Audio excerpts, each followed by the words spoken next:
Welcome to T SAT. This is Eshwar Kumar. So ఈ వీడియోలో మనం ఇక్కడ ఇండియా ఇజ్రాయెల్ రిలేషన్స్ గురించి డిస్కస్ చేసుకోబోతూ ఉన్నాం. సో ఇక్కడ ప్రధానంగా మనం చూసుకున్నట్లయితే ఇక్కడ ఇజ్రాయెల్ అనేటువంటి దేశం యొక్క మ్యాప్ మనం చూద్దాం. ఇక్కడ సో ఈ ప్రాంతం ఇజ్రాయెల్ దేశం యొక్క, సో ఇదంతా కూడా ఇజ్రాయెల్ దేశం యొక్క మ్యాప్. ఓకే, సో భారతదేశం అక్కడ ఉంటుంది.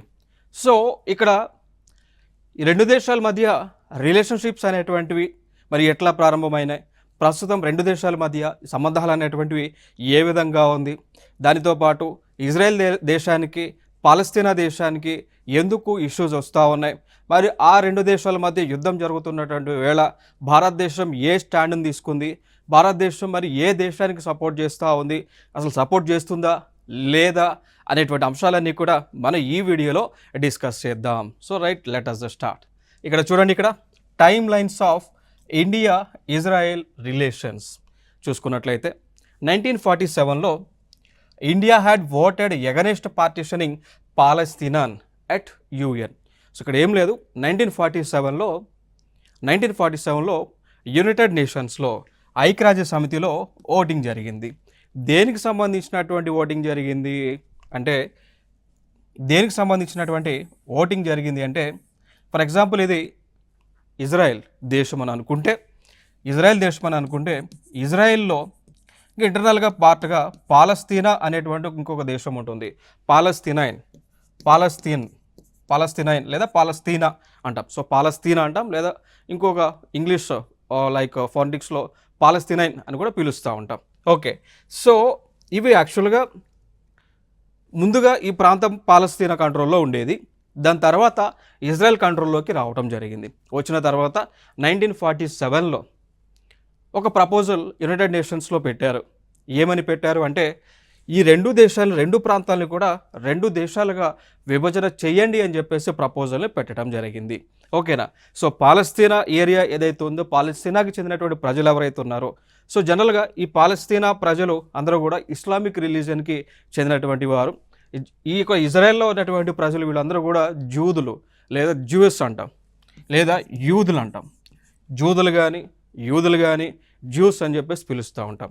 సో ఇక్కడ ఇజ్రాయెల్లో ఉన్నటువంటి ప్రజలు, ఇజ్రాయెల్ ఈ గ్రూప్ ఏదైతే ఉందో వీరి రిలీజియన్ వచ్చి జ్యూస్ అంటాం. ఈ పాలస్తీనానికి చెందినటువంటి ప్రజలు అంటే వీరి యొక్క రిలీజియన్ అరబ్ సంబంధించినటువంటిది, అరబ్స్ అంటాం. ఓకేనా. సో అయితే యునైటెడ్ నేషన్స్లో పెట్టినటువంటి తీర్మానం ఏంటి అంటే ఈ ప్రాంతం ఏదైతే ఉందో దీన్ని రెండుగా విభజన చేయండి అని ప్రపోజల్ పెట్టారు. ఆ విభజన ఏ క్రైటీరియా ప్రకారం పెట్టారు అంటే రిలీజియన్ పాయింట్ ఆఫ్ వ్యూలో పెట్టడం జరిగింది. మతం. సో రిలీజియన్ పాయింట్ ఆఫ్ వ్యూలో, మతం ప్రకారం రిలీజియన్ పాయింట్ ఆఫ్ వ్యూలో ఆ ప్రపోజల్ పెట్టారు. మరి దీనికి ఇండియా సపోర్ట్ చేసిందా చేయలేదంటే ఇండియా సపోర్ట్ చేయలేదు. ఇండియా ఏమన్నది అంటే ఒక ప్రాంతాన్ని మత ఆధారితం మీదుగా, సో మత ఆధారితంగా విడగొట్టడం, విభజన చేయటం మాకు ఇష్టం లేదు, మేము సపోర్ట్ చేయమని చెప్పేసి ఇండియా దానిలో ఓటింగ్కి అక్కడ అగెనెస్ట్గా ఓటింగ్ వేయటం జరిగింది. క్లియర్ కదా. సో ఈ ప్రాంతంలో ఉన్నటువంటి రిలీజియన్స్ ఏమున్నాయి, పాలస్తీనా దీని రిలీజియన్ అరబ్ అంటే ఇస్లామిక్ రిలీజియన్, ఇజ్రాయెల్ ఏమో యూదులకు సంబంధించినటువంటి రిలీజియన్ అనమాట. సో దాని తర్వాత 1950లో జరిగినటువంటి పరిణామం ఏంటి అంటే ఇజ్రాయెల్ అనేటువంటి ఈ ప్రాంతాన్ని మనం దేశంగా గుర్తింపించాం.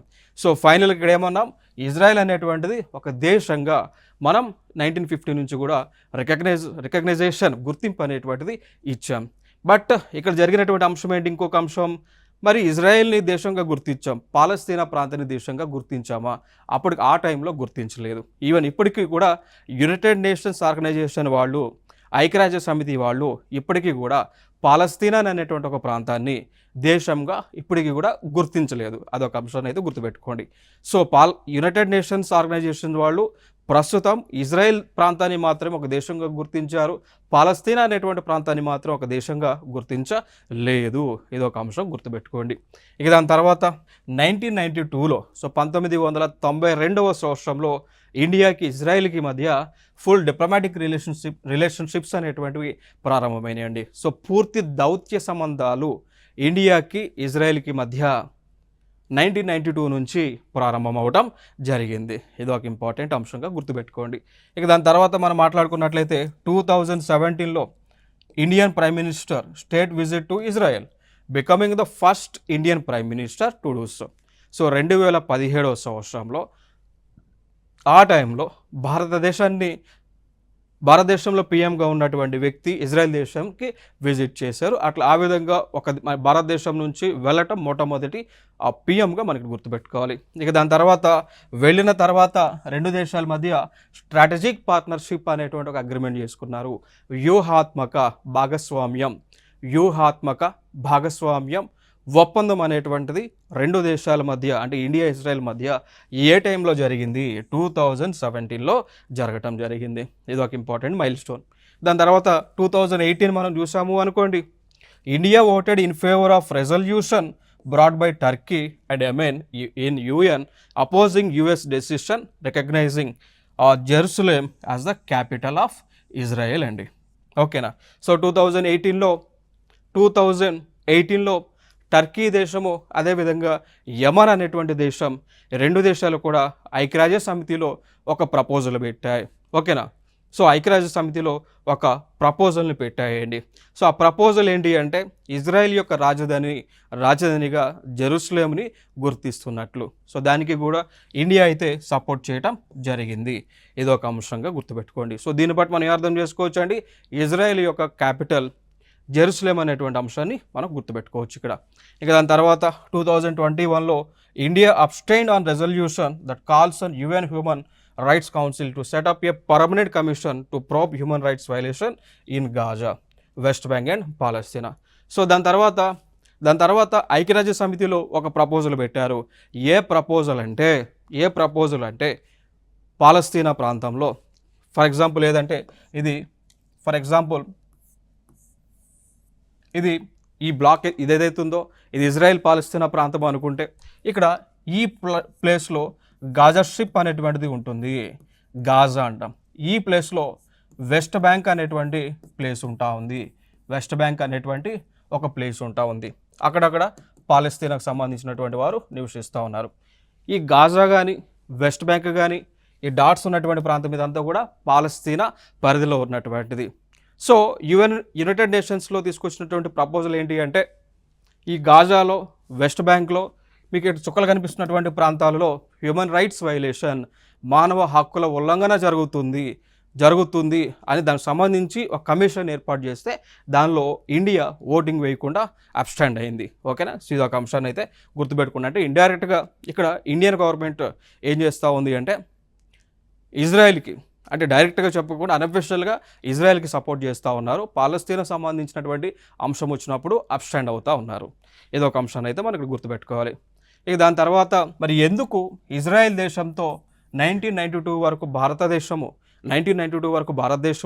ఈ యొక్క డిప్లొమాటిక్ రిలేషన్షిప్స్ కానీ లేదు అంటే స్ట్రాటజిక్ పార్ట్నర్షిప్ అగ్రిమెంట్స్ కానీ చేసుకోలేదు అంటే దానికి గల కారణాలు ఏంటి అంటే, ఒకటి పొలిటికల్ ఐడియాలజీ డిఫరెన్స్ అండి. కారణం ఏంటి అంటే ఈ కోల్డ్ వార్ వచ్చేటువంటి సమయం కానీ ఈ కోల్డ్ వార్ టైంలో ప్రపంచమంతా కూడా స్ప్లిట్ అవ్వడం జరిగింది. ఒకటి వెస్ట్ బ్లాక్ కానీ, రెండు ఈస్ట్ బ్లాక్ కానీ ప్రపంచ దేశాలన్నీ కూడా స్ప్లిట్ అవ్వడం జరిగింది. వెస్ట్ బ్లాక్కి అధ్యక్షత వహించేది నాటో, అదేవిధంగా United States of America. Eastern బ్లాక్కి మేజర్గా ఉన్నటువంటి అది సోవియట్ యూనియన్ అండి. So Soviet Union organization. So main country చూసుకుంటే రష్యా అనేటువంటి ఒక దేశం అండి. ఓకేనా? సో ఇక్కడ ఇజ్రాయెల్ అనేటువంటి దేశం మరి ఎటు సైడ్ ఉంది? వెస్టర్న్ సైడా, ఈస్టర్న్ సైడా? ఇజ్రాయెల్ దేశము వచ్చి వెస్టర్న్ సైడ్, అమెరికాకు సపోర్ట్గా నాటో దళాల్లో వన్ ఆఫ్ ది మెంబర్గా ఉండటం జరిగింది. సో మరి ఇండియా ఎటు సైడ్ ఉంది? ఇక్కడ ఇండియా ఎటు పక్క కూడా లేదు. So Indian government India west బ్లాక్కి సపోర్ట్గా లేదు, ఈస్టర్న్ బ్లాక్కి సపోర్ట్గా లేదు. మరి ఎవరి సైడ్ ఉంది? మధ్యలో. దాన్ని నామ్ అంటాం, నాన్ అలైన్డ్ మూమెంట్ అంటాం. మధ్యలో ఏముంటుందండి? నాన్ అలైన్డ్ అలైన్డ్ మూమెంట్ అని మనం పిలుస్తామండి. క్లియర్ కదా? సో చూడండి ఇక్కడ నాన్ అలైన్డ్ మూమెంట్ అంటే మధ్యలో. సో మేము అటు కాదు ఇటు కాదు మధ్యలో ఉంటాం అని చెప్పేసి మన ఇండియన్ గవర్నమెంట్ ఈ మధ్య పాత్ర తీసుకుంది.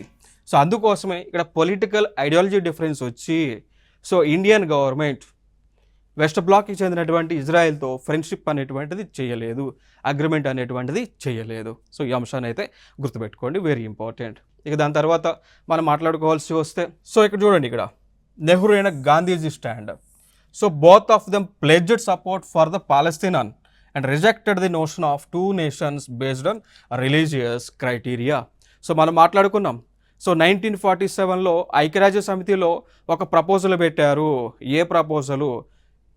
ఒక ప్రాంతాన్ని ఇజ్రాయెల్ అనేటువంటి ఒక దేశం, పాలస్తీనా అనేటువంటి ఒక దేశం ఏర్పడాలి. ఆ ఏర్పడేటువంటిది మతానుసారంగా రిలీజియన్ బేసిస్లో ఏర్పడాలని ప్రపోజల్ అయితే పెట్టారు. సో ఇండియన్ గవర్నమెంట్ ఏం చేసింది 1947లో? సపోర్ట్ చేయలేదు. దానికి మూలమైనటువంటి కారణాలు ఎవరు?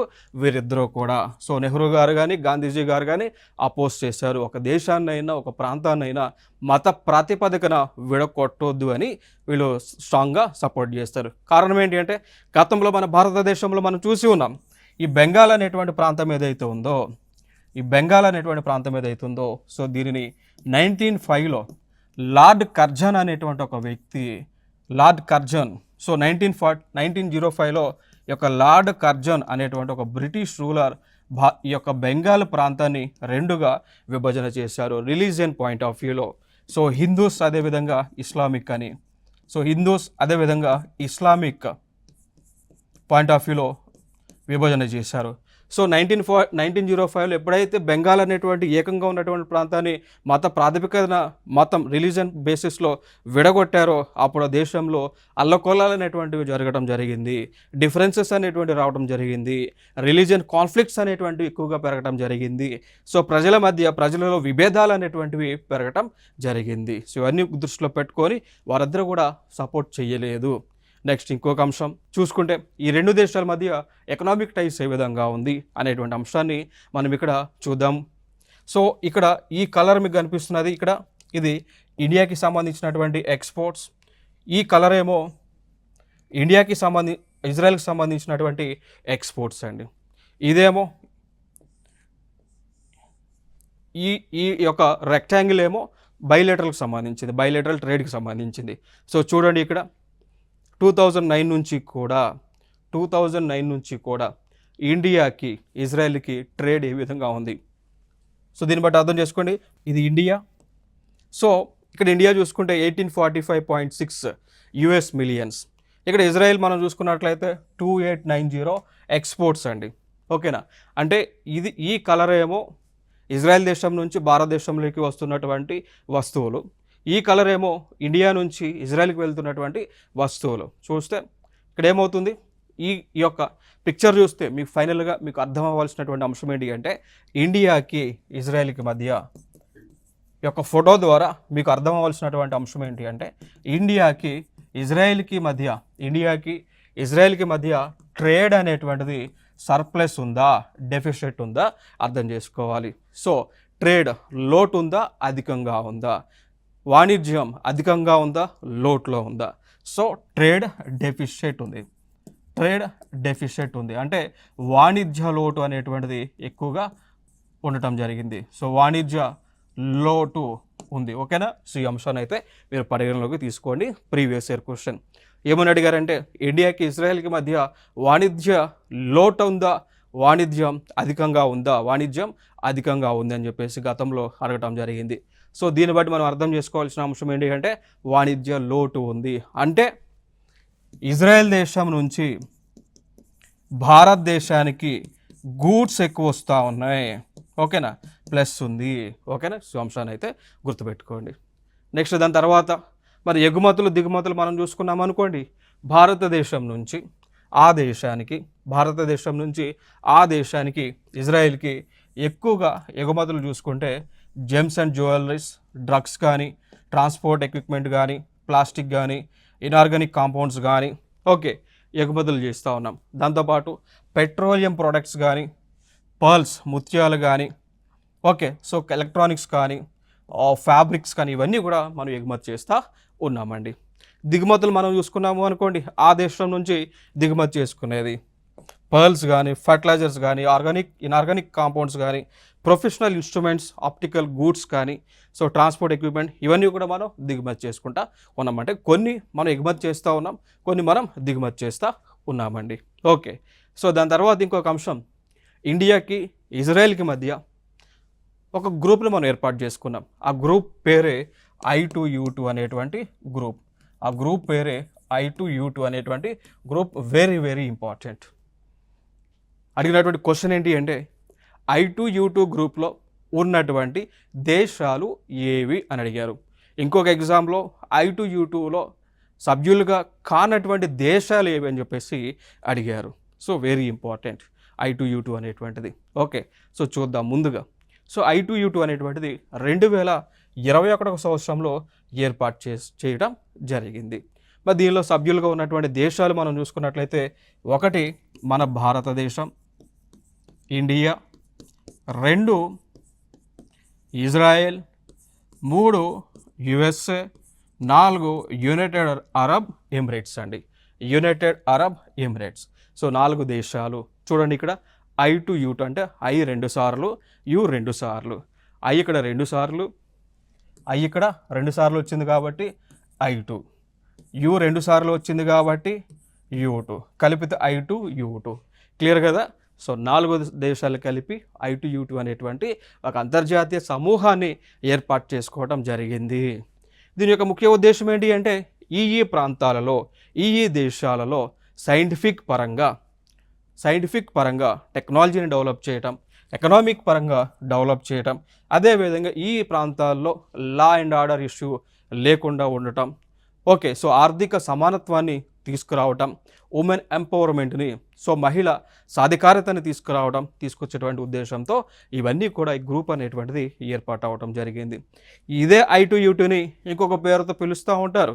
ఏమని అంటే వెస్ట్ ఏషియన్ క్వాడ్ అని, లేదా మిడిల్ ఈస్ట్ క్వాడ్ అని, లేదా న్యూ క్వాడ్ అని పిలుస్తూ ఉంటారు అండి. సో ఓకేనా? సో ఇదొక ఇంపార్టెంట్.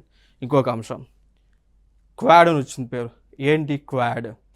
ఎందుకు క్వాడ్ అంటే ఈ ప్రాంతాన్ని క్వాడ్ అని పిలుస్తూ ఉన్నారు అంటే లైక్ వెస్ట్ ఏషియా క్వాడ్ అని, మిడిల్ ఈస్ట్ క్వాడ్ అని, న్యూ క్వాడ్ అని ఎందుకు పిలుస్తూ ఉన్నారు అంటే దానికి ఒక కారణం ఉంది మిత్రమా. ఆల్రెడీ క్వాడ్ అనేటువంటి ఒక గ్రూప్ ఉండటం జరిగింది. అర్థమైందా? సో క్వాడ్రిలేటరల్ సెక్యూరిటీ డైలాగ్ అనేటువంటి గ్రూప్ ఆల్రెడీ ఏర్పాటైంది.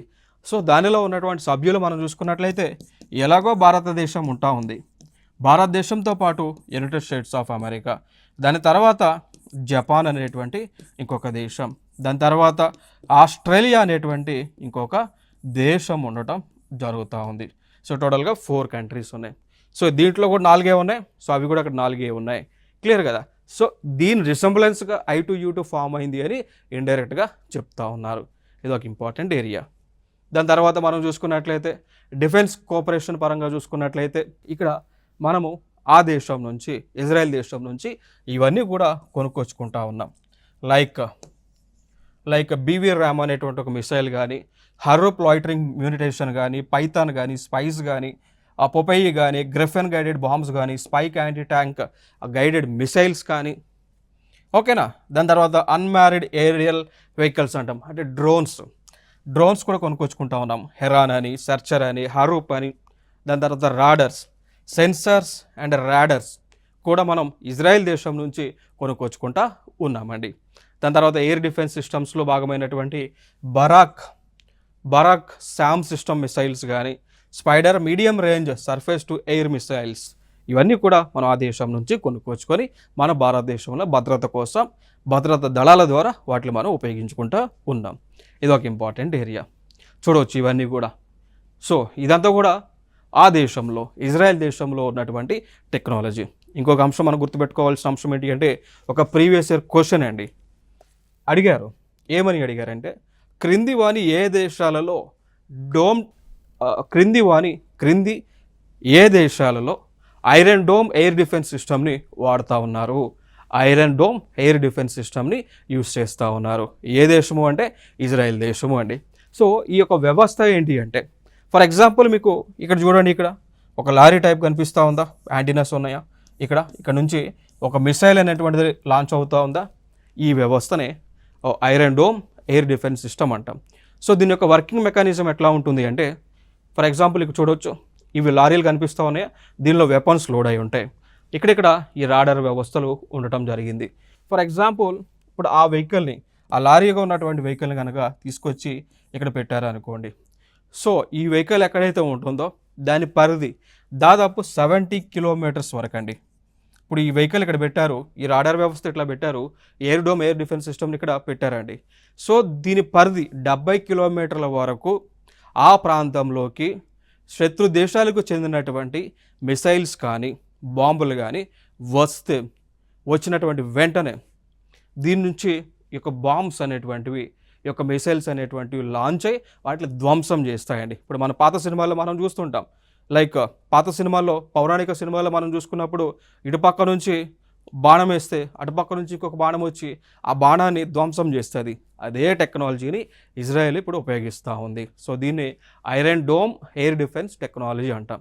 సో వెహికల్ ఇక్కడ ఉంది కదా, ఈ రేడియస్లో, ఈ 70 కిలోమీటర్స్ రేడియస్లో ఎటువంటి బాంబ్స్ వచ్చినా కానీ దీని నుంచి మిసైల్స్ అనేటువంటివి లాంచ్ అయ్యి వాటిని ధ్వంసం చేయడం జరుగుతూ ఉంది.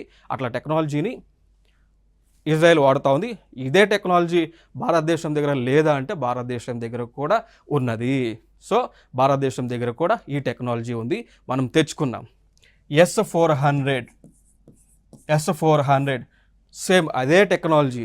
S-400 అనేటువంటి డివైజెస్ ద్వారా ఇది రష్యా వాళ్ళు తయారు చేశారు, వాళ్ళ దగ్గర నుంచి మనం కొనుక్కొచ్చుకున్నాం.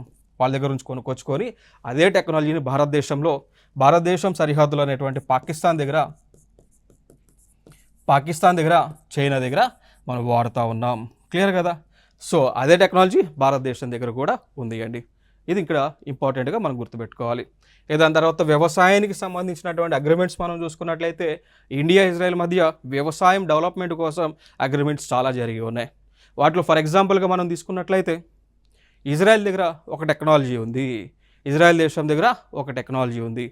ఏంటి ఆ టెక్నాలజీ అంటే, వారి దగ్గర ఉన్నటువంటి టెక్నాలజీ సముద్రంలో ఉన్నటువంటి ఉప్పు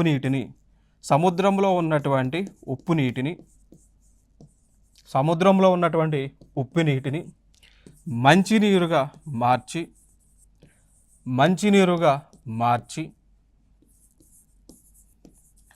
ఆ మార్చినటువంటి నీరుని దేనికి వాడతామండి, త్రాగునీరుగా. అదేవిధంగా ఆ నీరుని వ్యవసాయం కోసం వాడేటువంటి టెక్నాలజీ ఉంది. ఇజ్రాయెల్ దేశం దగ్గర సముద్రంలో ఉన్నటువంటి నీరుని కలెక్ట్ చేసి ఆ కలెక్ట్ చేసినటువంటి నీరుని మంచినీటిగా మార్చి దాన్ని తాగడానికి అదేవిధంగా వ్యవసాయానికి ఉపయోగించుకున్నటువంటి టెక్నాలజీ ఆ దేశంలో ఉంది. సో ఆ టెక్నాలజీని నరేంద్ర మోడీ గారు ఆ దేశ పర్యటనకు వెళ్ళినప్పుడు ఆ టెక్నాలజీని మనం అడాప్ట్ చేసుకోవడం జరిగింది, వాళ్ళతో అగ్రిమెంట్ చేసుకున్నాం. సో ఇక టెక్నాలజీ ఏదైతే ఉందో, ఇప్పుడు ఈ వెహికల్స్ ఏవైతే ఉన్నాయో ఆ వెహికల్స్ని మన భారతదేశానికి వారు ఇవ్వటం జరిగింది. సో ఈవెన్ ఇదే టెక్నాలజీని మనం లక్షద్వీప్ అనేటువంటి కేంద్రపాలిత ప్రాంతం ఏదైతే ఉందో అక్కడ ఈ టెక్నాలజీని మనం ఎస్టాబ్లిష్ చేసామన్నమాట.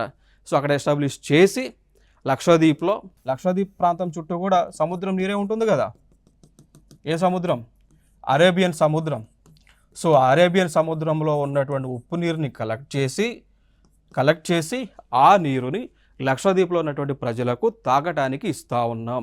సో ఆ టెక్నాలజీ ఎక్కడి నుంచి తీసుకొచ్చాం? ఇజ్రాయెల్ దేశం నుంచి తీసుకొచ్చాం అనమాట. ఇది ఒక ఇంపార్టెంట్గా మనం గుర్తుపెట్టుకోవాలి. ఓకే, సో ఇదే టెక్నాలజీ భారతదేశంలో లక్షద్వీప్ ప్రాంతంలో మనం వాడుతూ ఉన్నాం. ఇటీవల ఇండియాకి మాల్దీవ్స్కి 2 దేశాల మధ్య గొడవ వచ్చినప్పుడు, ఇష్యూస్ వచ్చినప్పుడు వెంటనే ఇజ్రాయెల్ వాళ్ళు మళ్ళీ ఆ యొక్క ఈ ఎక్విప్మెంట్స్ ఏవైతే ఉన్నాయో ఇవి భారతదేశానికి ఇవ్వటం జరిగింది. చూడవచ్చు ఆ ప్రాసెస్ అంతా కూడా మీరు చూడొచ్చండి. ఇక్కడ సముద్రంలో ఉన్నటువంటి నీరును కలెక్ట్ చేస్తుంది ఇక్కడ. ఓకే, ఈ పైపుల ద్వారా సముద్రంలో ఉన్నటువంటి నీరును కలెక్ట్ చేస్తారు. ఇక్కడ ఒక ఫిల్టర్ అనేటువంటిది ఉంటుంది. ఈ ఫిల్టర్లో కొన్ని ఛాంబర్స్ లైక్ కార్బన్, ఈ ఫిల్టర్ లోపల కార్బన్ మెటీరియల్ కానీ లేదంటే శాండ్ పార్టికల్స్ కానీ ఇసుక రేణువులు కానీ ఇవి ఇక్కడ ఉండడం జరిగింది. ఓకే, సో దీని గుంటా వెళ్ళేటువంటి నీరు కార్బన్ పార్టికల్ ద్వారా లేదు అంటే ఈ యొక్క శాండ్ పార్టికల్స్ ద్వారా ఈ యొక్క ఉన్నటువంటి సాల్ట్ అంతా కూడా ఫిల్టర్ అవుతుంది. సో ఫిల్టర్ అయ్యి ఆ నీరు మళ్ళీ దీంట్లోకి పోతే సో దీనికి అడిషనల్గా బయట నుంచి ఒక ఎనర్జీ ఇచ్చి దీనిలో ఉన్నటువంటి ఉప్పు నీరుని కానీ ఉప్పు మొత్తాన్ని కానీ మినరల్స్ని కానీ మొత్తాన్ని కూడా ఫిల్టర్ చేసి కిందకి పంపించేస్తారు. సో నీటిలో ఉప్పు, సోడియం, క్లోరిన్ లాంటివన్నీ కూడా పోతే బయటకు వచ్చేదే ఫ్రెష్ వాటర్ అనమాట. సో ఆ ఫ్రెష్ వాటర్నే మనం తాగడానికి వాడుతూ ఉన్నాం. ఆ ఫ్రెష్ వాటర్నే వ్యవసాయానికి కూడా వాడుతూ ఉన్నారు. సో టెక్నాలజీ ఇప్పుడు భారతదేశంలో ఉంది. ఎక్కడి నుంచి వచ్చింది? ఇజ్రాయెల్ దేశం నుంచి మనం తెచ్చుకున్నాం అనమాట. చూడొచ్చు ఇవన్నీ కూడా అవి ఫిల్టర్స్. డీసాలినేషన్ ప్లాంట్స్ అంటాం. ఈ ప్లాంట్స్నే డీసాలినేషన్ ప్లాంట్స్గా పిలుస్తూ ఉంటాం. ఇక దాని తర్వాత మనం మాట్లాడుకోవాల్సి వస్తే ఇండియాకి ఇజ్రాయెల్కి మధ్య science and technology point of వ్యూలో సైన్స్ అండ్ టెక్నాలజీని ఇక్కడ డెవలప్ చేయడానికి ఇండియా, ఇజ్రాయెల్ కలిసి ఒక ఫండ్ని ఏర్పాటు చేసుకున్నారు. ఫండ్ అంటే ఒక నిధి అండి. ఒక నిధిని ఏర్పాటు చేసుకొని ఉన్నారు. ఆ నిధి పేరు ఏంటి? Industrial R&D and technological innovation fund అండి. అర్థమైందా? సో ఆ నిధి పేరు ఏంటి అంటే ఇండియా, ఇజ్రాయెల్ రెండు దేశాలు industrial research and development and technological innovation fund. దాన్ని I4F అంటాం. అంటే I అనేటువంటిది 4 times వచ్చింది. చూడవచ్చు కదా. ఇప్పుడు I ఇక్కడ చూడండి, ఇండియాలో I ఉంది, ఇజ్రాయెల్లో I ఉంది, ఇండస్ట్రియల్లో I ఉంది, ఇన్నోవేషన్లో I ఉంది. సో 4 Iలు అంటే I4F తర్వాత F ఉంది, ఫండ్ అనమాట. సో దీని యొక్క ముఖ్య ఉద్దేశం ఏంటి అండి? రెండు దేశాలు కలిసి సాంకేతికంగా కొత్త టెక్నాలజీలను డెవలప్ చేయటం. సో కొత్త టెక్నాలజీ డెవలప్ చేసి ఆ టెక్నాలజీ ఓరియంటేషన్లో మెషినరీ, సో కొత్త మిషన్స్ని తయారు చేయటం చేసి అవన్నీ కూడా రెండు దేశాల ప్రజలకు ఉపయోగపడే విధంగా ఉపయోగించడం అనమాట. క్లియర్ కదా? సో ఇదొక R&D ల్యాబ్, గుర్తుపెట్టుకోండి.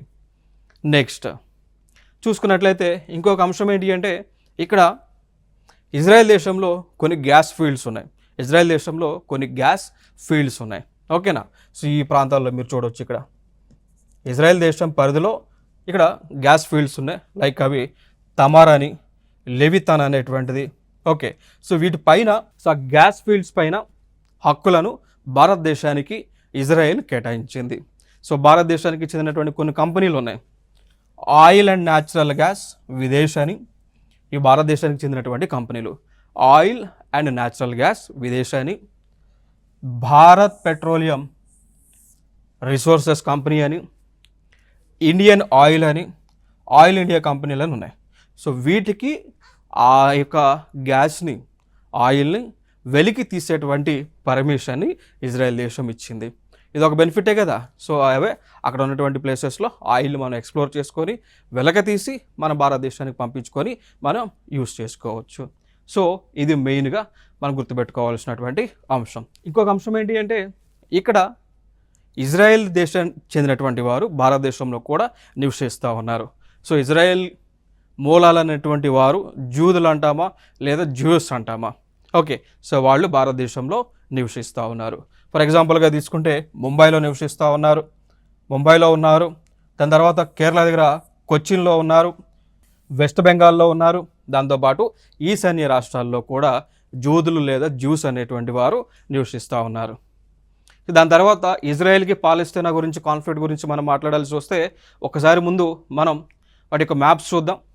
ఓకే, సో 1970లో 1917వ సంవత్సరంలో ఈ విధంగా మ్యాప్ ఉండేది. ఈ ప్రాంతం అంతా కూడా ఇజ్రాయెల్ ప్రాంతం. ఇదంతా కూడా ఇజ్రాయెల్. అక్కడక్కడ వైట్